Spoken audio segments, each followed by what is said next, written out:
Nous allons vous présenter un diaporama sur la congélation des embryons. De nombreuses questions se posent à ce sujet qui a fait polémique de nombreuses fois.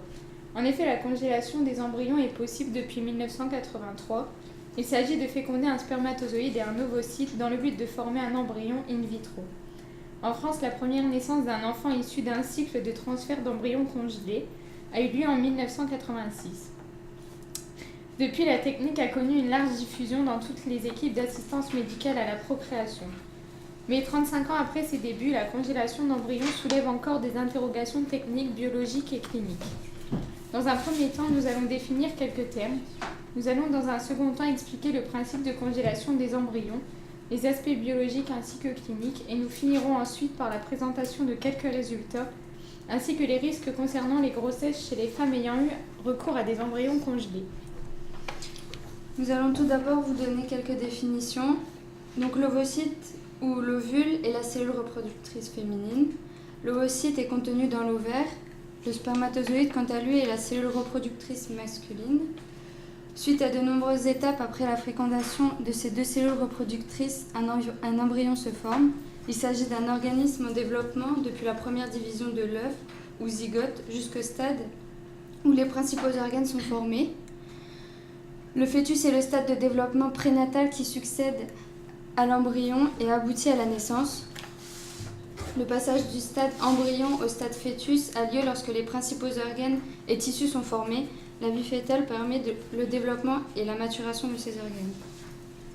Nous allons tout d'abord vous parler des aspects biologiques et techniques de protection. À la température de l'azote liquide, c'est-à-dire moins 196 degrés, la plupart des réactions chimiques sont inhibées. L'eau ne subsiste que sous forme liée, cristalline ou vitreuse. Le temps cellulaire est suspendu et les embryons peuvent être conservés à toute sécurité à la température de l'azote liquide. Trois artifices techniques principaux permettent de contrôler la période instable de changement de phase des milieux extra- et intracellulaires, le contrôle des cinétiques de refroidissement, l'induction de cristallisation et la protection chimique. Le principe du contrôle des cinétiques de refroidissement repose sur le fait que plus la vitesse de refroidissement est grande, plus la probabilité de formation de glace intracellulaire ne s'accroît. Il existe pour chaque type cellulaire une vitesse optimale de refroidissement, avec ou sans agent cryoprotecteur. Les meilleurs taux de survie des embryons humains s'observent avec une vitesse de refroidissement de 0,3 degrés Celsius par minute. Ces cinétiques sont obtenus à l'aide de congélateurs programmables. Pour réduire et contrôler au mieux cette période instable de changement de phase de la solution, on peut utiliser l'induction de la cristallisation ou seeding, artifice technique consistant à induire la nucléation, juste avant le début de la cristallisation spontanée de la solution.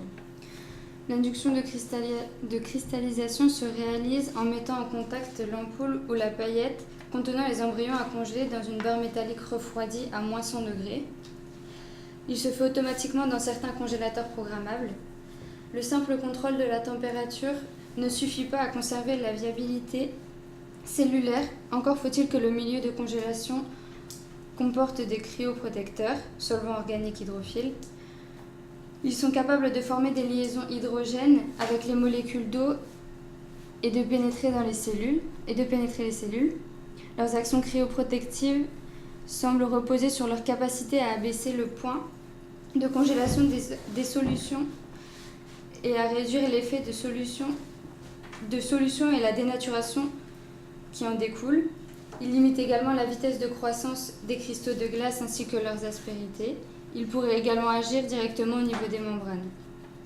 Ainsi, en se basant sur les règles de cryobiologie fondamentale et les acquis de multiples études expérimentales, on est arrivé à congeler avec le minimum de dommages dans un premier temps les embryons de nombreuses espèces animales, puis les embryons humains. Il existe deux types de congélation, la congélation lente et la congélation ultra rapide.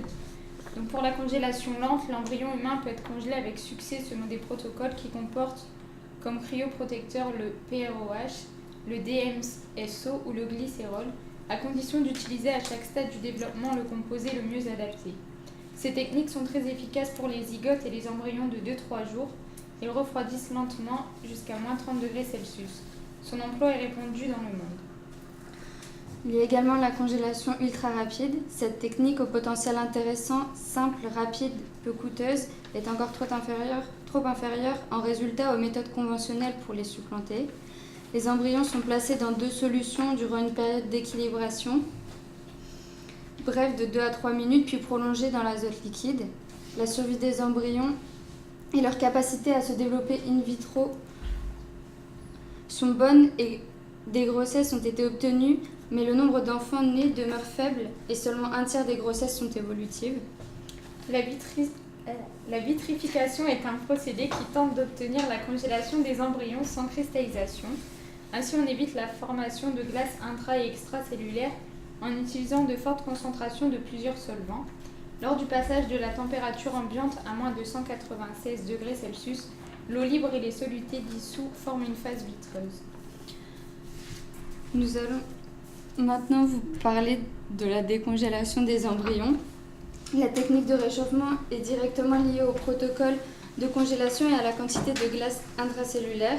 Lorsque la déshydratation a été importante, en particulier si la descente lente en température s'est poursuivie jusqu'à moins 80 degrés, il y a très peu de cristaux intracellulaires. Le réchauffement devrait être progressif pour éviter une réhydratation brutale de la cellule.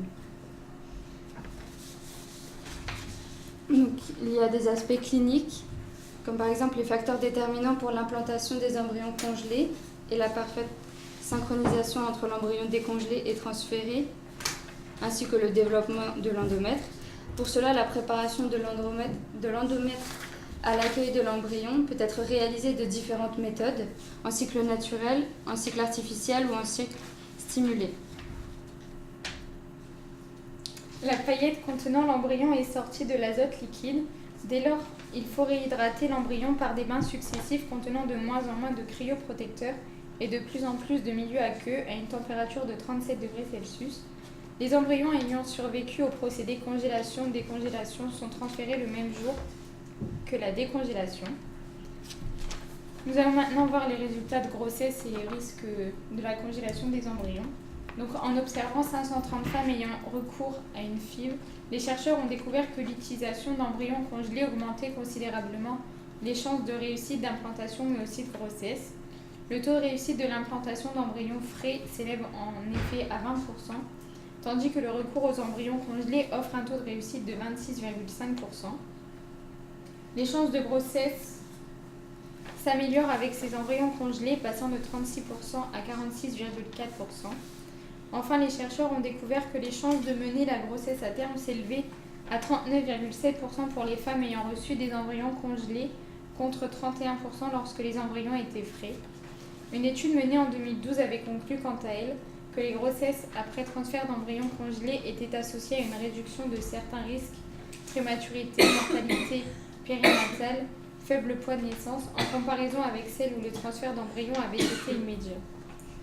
Pour conclure, la congélation des embryons a révolutionné la prise en charge de la fertilité, permettant d'augmenter les chances de succès d'un cycle frais.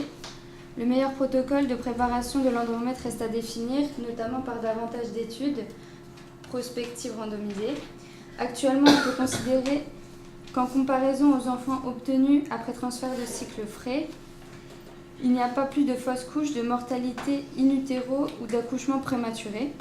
La légalisation de la congélation des embryons serait alors une méthode permettant aux couples stériles de donner naissance à un enfant, tout en limitant certains critères, tels que la durée de congélation ou en régulant les principes de congélation et de décongélation des embryons dans le but de limiter les pertes embryonnaires.